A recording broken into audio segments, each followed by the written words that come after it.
Hari Om.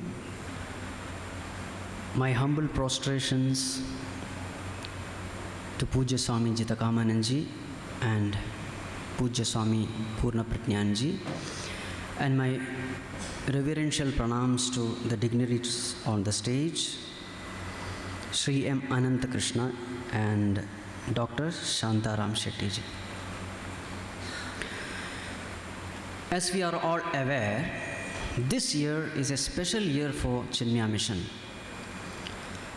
This is the birth centenary year, and all over the world we are celebrating Chinmaya birth centenary celebration. As a part of this celebration, we are having Jyoti Yatra. This Jyoti which you are seeing here will be going all over India. Now it has come to Mangalore. In Hinduism, every ritual symbolically represents a philosophical concept. Why do you put chandan on the forehead? There is a philosophical concept. Why do you go around a temple, do pradakshina? There is an answer. Why do you do arati? There is a philosophy behind. Why do you do prostration? There is an answer. In the same way, if we ask, what is this Jyoti? What does it represent? Is it a mere lamp with a flame? Well, the scriptures are very clear about it. This lamp is symbolically represents the light of consciousness which is there in each and every one of us. Pratnyanam Brahma, so say the scriptures.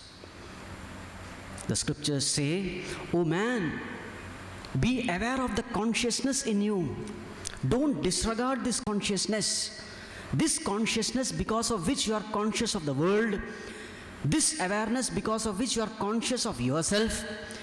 You are conscious of the sound, the form, the color, the smell, the taste, even the thoughts in your mind you are conscious of, isn't it?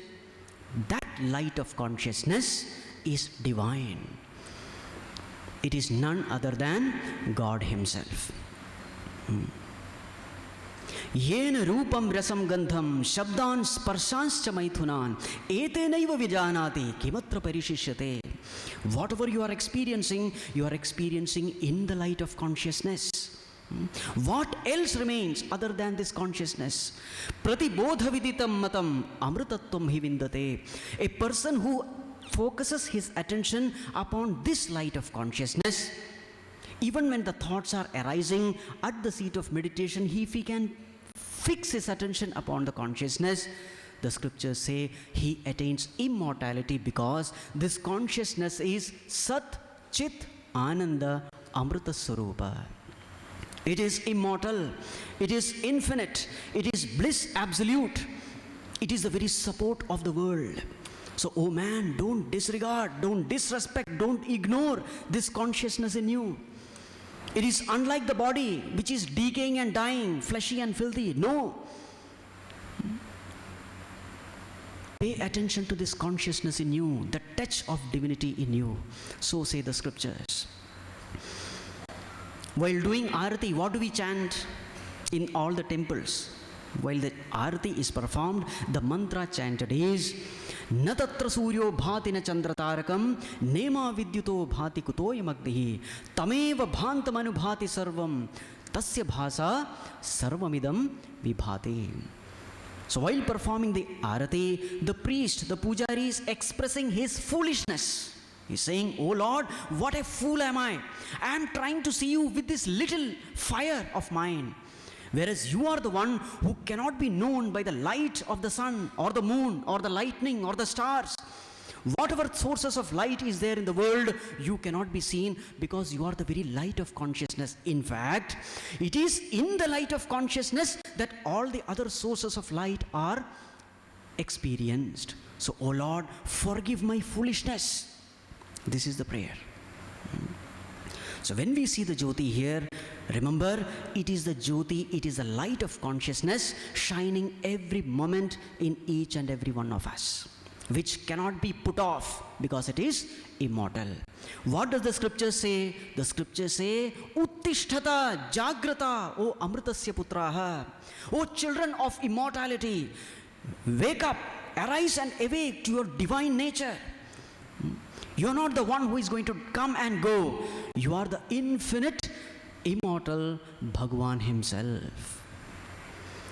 Pujya Gurudev dedicated his entire life spreading this knowledge of the scriptures. In fact, in order to make it simple and understandable, he used various day-to-day examples. One of the most famous example is the film theater example. I'm sure you must have heard of it. So in the film theater, as we enter, and as the film unfolds, what happens? As the film unfolds, we get absorbed into the movie, isn't it? As the movie scenes come one by one, you are so absorbed into the movie that a time comes when whatever happens to the hero or the heroine, you also start experiencing it, isn't it? If the hero is miserable, you are miserable. If the heroine is sad, you are sad. And there are occasions when people come out of the theater crying and weeping, isn't it? You entered into the theater as a master, but what has happened to you over a period of time? You become a slave of the storyteller, isn't it? Now, what is the mistake you have done in the film theater? The first mistake is you have entered into darkness. Never enter into a place where misunderstanding can breed. Well, in the film theater, as you were seeing the movie, you committed two major blunders because of which you suffer in the hands of the storyteller. What are the two blunders? Number one, you allowed to forget yourself. And number two, you got identified with someone whom you are not. You are not that hero or the heroine. You are the person who is sitting inside the theater, isn't it? But this blunder you have committed, and the price you pay is you don't have control over your own mind, isn't it? In the same way, Pujya Gurudev explains, in the same way, I, the pure consciousness which is infinite and immortal, the moment I identify with the BMI, the body, mind, intellect, equipment, the moment I identify with this body, the properties of the body as though become my property. Now, what is the property of the body? Asti, jayate, vardhate, viparinamate, apakshiyate, vinashyati. It exists, it is born, grows, matures, decays, dies. This is the biography of all the body. It is a tragic biography because every body has to die. Now, when you identify with this decaying and dying, fleshy, filthy body, what will be your experience? You may be infinite consciousness, but because of your identification, you experience finitude. This is called samsara.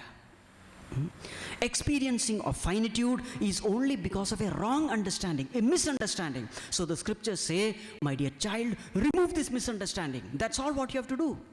You are already infinite and immortal. So this way, Gurudev used to spread the message of the scriptures using day-to-day examples. Now, what is the benefit of this knowledge? The benefit of this knowledge is, when I come to know that I am light of consciousness, what will I see in others? I see the very same light of consciousness. If I consider myself to be the body, I will see others also to be the body. But when I consider myself as consciousness, I consider others also as consciousness. From this spiritual knowledge comes the vision of unity, and wherever there is vision of oneness, love becomes automatic, selfless service become automatic, compassion become automatic, harmony in the society becomes automatic. Therefore, Pujya Gurudev gave the highest importance to this knowledge. Now the question is, when are we supposed to gain this knowledge? After retirement? Many people have this wrong notion that it is after retirement that you should enter into spirituality. Pujya Gurudev blasted this idea.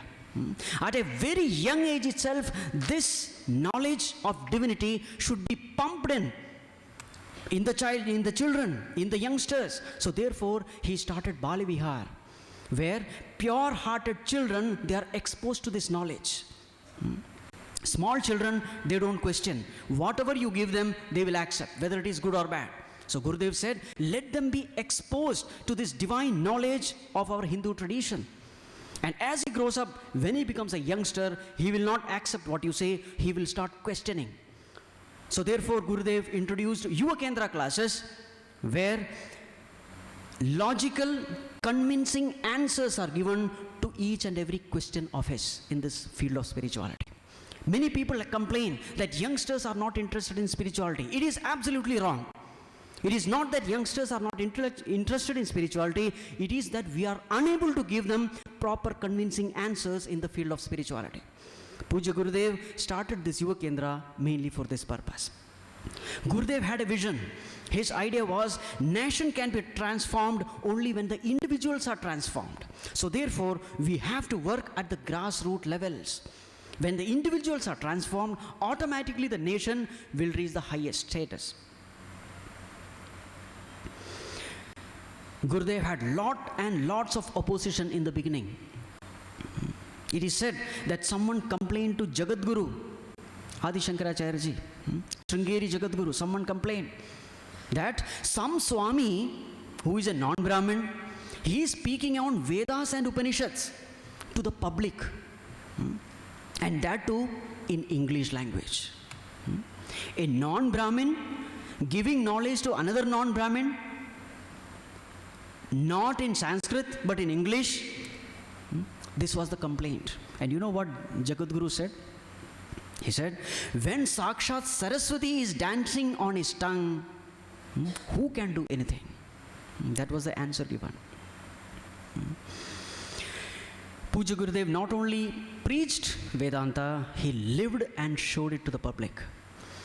Even at the age of 75, his heart was functioning 18%, but he was active 18 hours a day.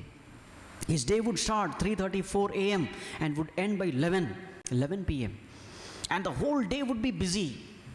He gets up early in the morning and he would have to write letters. A pile of letters would be there coming from all over the world.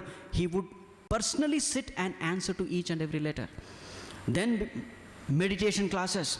Then he would visit sites. Construction works are going on all over India, all over the world rather. Somewhere Vidyalayas are coming up, somewhere mission centers are coming up, somewhere hospitals are coming up. Everywhere he would go and personally give instructions. Again, evening, Jnana Yajnas and Bhikshas, etc. His day would be packed.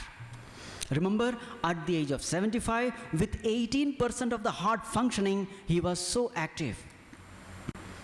One army officer went to Gurudev and said, Swamiji, what is the source of your inspiration? He was an army officer.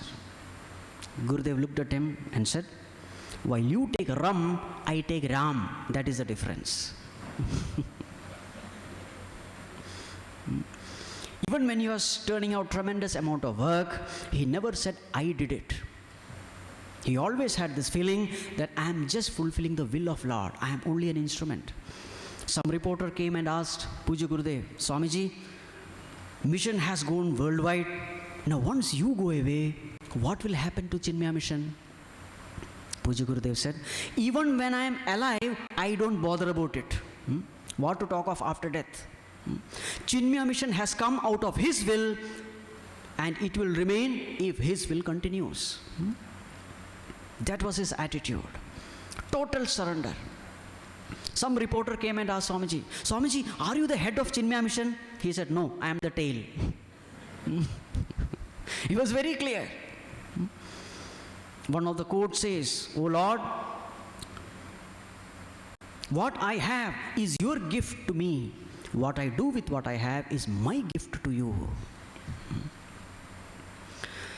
So in this auspicious year, what can be the best Guru Dakshina we can offer unto Pujya Gurudev?